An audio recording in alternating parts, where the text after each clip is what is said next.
Hello, traders. Hello, everyone. Welcome in the advanced room here at Live Education with XM. We are going to have this session together with Stanislav Kolev and talk about market, about current market drivers, current situation, like trying to make sense off of everything because this is very busy week.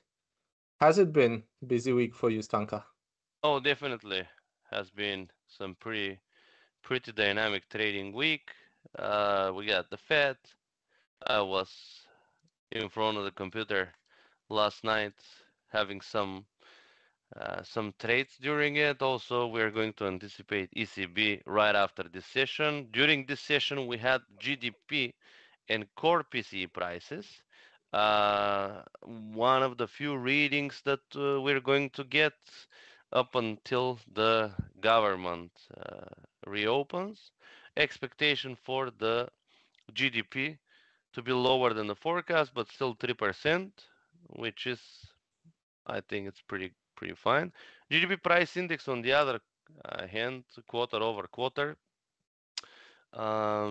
it is higher, which is inflationary indicator. So it's going to be interesting report if we have lower GDP than the forecast and even higher price index because it's going to scream stagflation, which might be good catalyst for um, Fed to cut interest rate, which was in December meeting, which was a little bit not certain because of lack of data. Have you?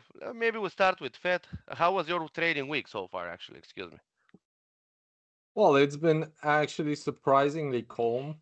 Um, I can't complain really. So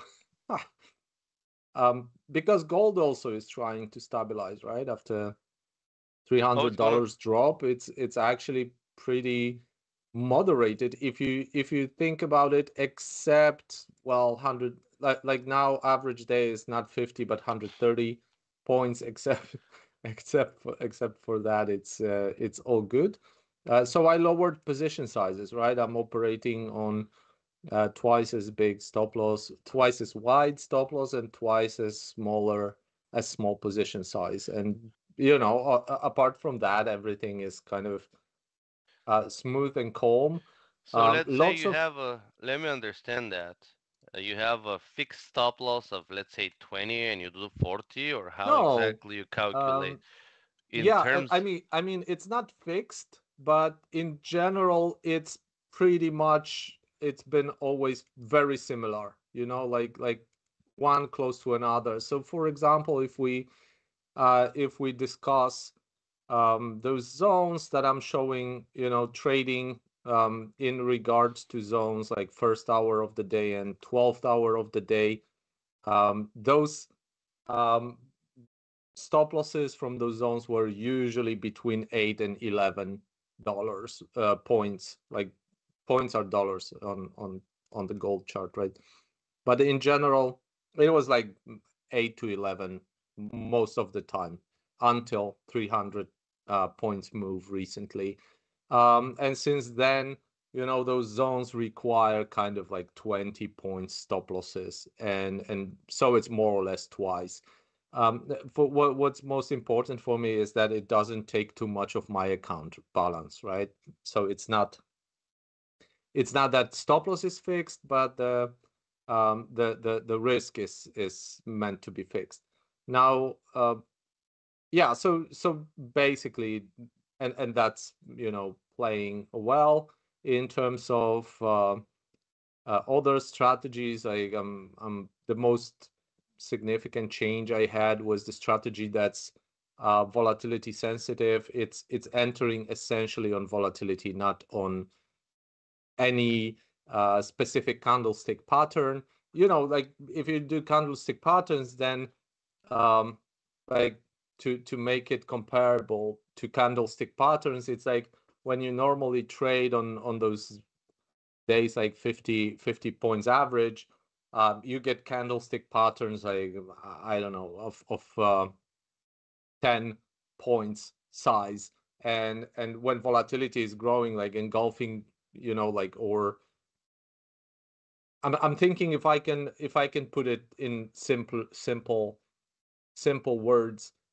Um, if you take engulfings only of average hourly range, which could be 10 points, only candles bigger than average are meant to be included, are meant to construct patterns you follow. And then, so your patterns have certain size, right? Engulfing patterns, for example, have certain size.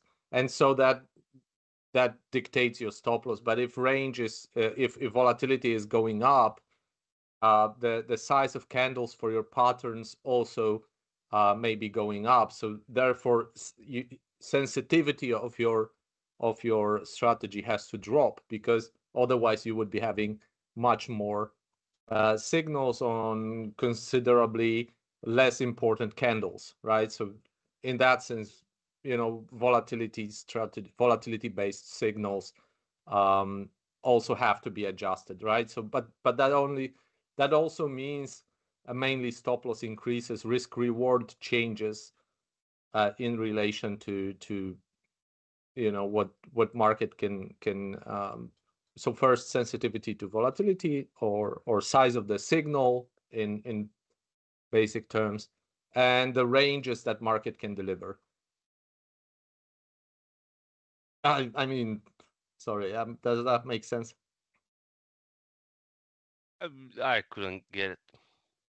If you enter on candles only 10 points or bigger, or formations of candles like engulfings that are 10 points or bigger, and the market goes like 2.5 average daily range, then you need to probably to start entering on 25 points engulfings.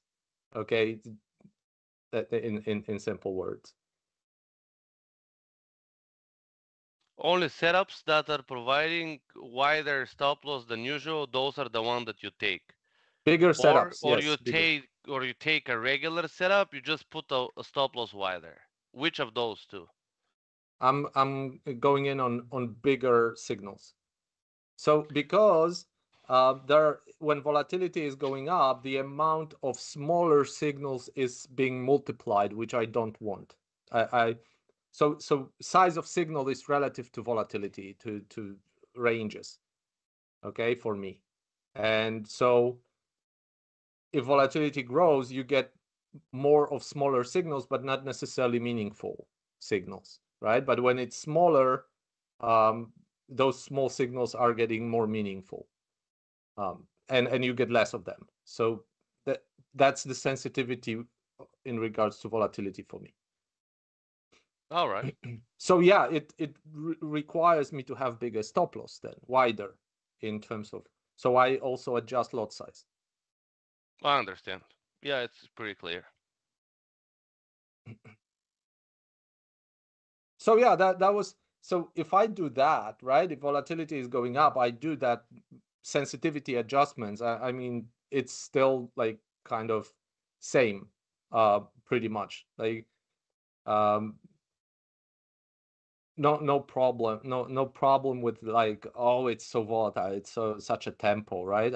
I mean, um you can imagine that when gold was $2,000, it was actually not long ago, because I think it was 11 months ago was 2,500, if I'm not mistaken. When gold was $2,000, you can trade it with 10 points or $10 signal size, the same as if it's 4,000, you trade it with 20 points. It's not that simple, okay, scaling that sensitivity, it's not that simple, but it's kind of showing you like you can have the same emotion, right? Like trading 4,000, trading 2,000, trading 100 points days, trading 50 points days. That's the whole goal of that sensitivity adjustments.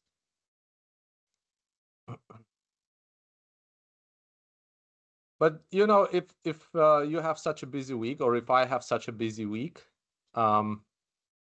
with many central banks and other news, I'm sort of like, that's more info to process. Okay, so for In terms of technicals, you might say, okay, there is more ticks, right? More is happening on the in terms of price quotations, or you may be having more reversals in a very low time frame. Wider those reversals or swings on low time frame, because more things are happening, more impulses for market to do something, right? In so yeah, it's kind of like that. And since I'm still tracking fundamentals, that's just more info to process, to filter, because it's also like when I'm checking the news, I'm filtering them, so there is more to filter. Yeah, this kind of stuff. So, but I remember 2016, that was June, and it was like five major central banks in 1 week, and it was like quite messy June. And I was like, oh, there are going to be big moves in June, we're going to have like lots of important things going on. And the June was actually like this terrible, volatile piece of crap in the end, after all those meetings. Like, it was like lots of um BS, and really not much left from that. And so since then, I remember that, because that was this kind of experience that I was pretty disappointed, you can imagine. And yeah, so essentially how I'm treating those weeks is more like, maybe nothing substantial come out of that, and you're just going to be having this back and forth, like market being shaky, nervous. Why would you kind of participate in that? It's like those tomato wars, right? Like you watch that on your computer screen, and you think like, why anybody would take part in that, or those bull runs, like they all run from the bull. And one poor guy is always like destroyed by that bull. It's very common event when we have a ton of central banks and we got not so very proper swings, or we just have so choppy market. We don't really have any trends. We just have some up and downside noise. This, however, was not so much. I mean, we have seen dollar substantially strengthening up against like most instrument across the board. We got a strengthening against the cable. We got a against the Japanese yen a lot. Australian dollar, it was even so far stronger for the week amid the data that we had from inflation in Australia. But all in all, I think that it was okay. It could be way worse. We got still gold trending. We had a couple of good legs. I think it's gonna reverse from now. Um, I still have sell positions on gold from the top. From it's big, but it's exactly from the top, literally from the right top. Sell my last survive positions from all three that I had for the time being. Uh, but at all, I think that volatility is okay. We have some trends. Crypto market is kind of sleepy, still hovering into that range that we have. And I think that today on the GDP we have some good reason to change that or even reaffirm it. um well, yeah, Bitcoin is actually very it's taking all of that very well, but right now it's looking more like pushing lower. It had its chance to really come back, and it's not using it. So I think I'm gonna be a seller. I could even sell it now. It looks like a proper moment to try it. What do I have here? Let's see.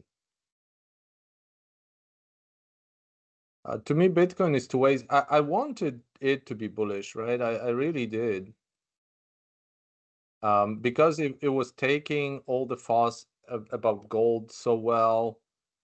very little volatility as for Bitcoin, but now it's getting heavy, right? So, oh, that one also finishing the pullback maybe on CAD, very, very nice as well. I mean, a USD CAD very underrated. Everybody looking the wrong way. 85. I'm gonna do 10 probably. What do you mean the wrong way? Sorry, You say dollar cuts. I have a few questions here. very underrated. Why I you mean mean, underrated in terms of what? it's steady, it's pretty technical, promising, nice uptrend.